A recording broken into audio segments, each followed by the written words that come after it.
దేవుడు ఏదన్నా చెబితే అది జరుగుద్దని నమ్మేయాలి. రాకడ జరుగుద్దన్నాడు, చెప్పండి, జరుగుద్దని నమ్మేయాలి. పునరుద్ధానం జరుగుద్దన్నాడు, జరుగుద్దని నమ్మేయాలి. సంఘం మేఘాల మీద ఎత్తబడుతుందని చెప్పాడు, నమ్మేయాలి. నిద్రించిన వాడు తిరిగి లేస్తాడని చెప్పాడు, నమ్మేయాలి. వెళ్ళిన వాడిని మళ్ళీ వస్తానన్నాడు, చెప్పండి, నమ్మేయాలి. ఇది విశ్వాసం అంటే నడుతున్నాను. రాజు నమ్మలేని విశ్వాసం, ప్రజలు నమ్మలేని విశ్వాసం. 17 ఏళ్ళ ఆడపిల్ల నమ్మింది, పాస్టర్ గారు నమ్మలేని విశ్వాసం. చెప్పండి, 17 ఏళ్ళ ఆడపిల్ల నమ్మితే ప్రపంచానికి రివైవల్ స్టార్ట్ చేశాడు ఆయన. దేవుడితో ఉండే గొడవ ఎలా ఉంటుంది చెప్పనా? ఆయన అన్నాడని ఖచ్చితంగా చేస్తాడు.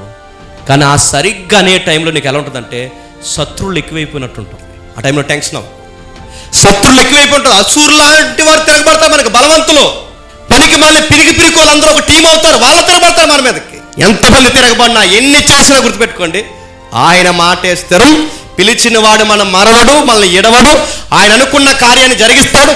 అది మాత్రం మనం పట్టుకుని ఏలాడితే ఎంతమంది మన మీదకి లేచినా చెప్పండి, మనతో చేయాల్సిన విజయ బేరుని మోగిస్తూనే ఉంటాడు.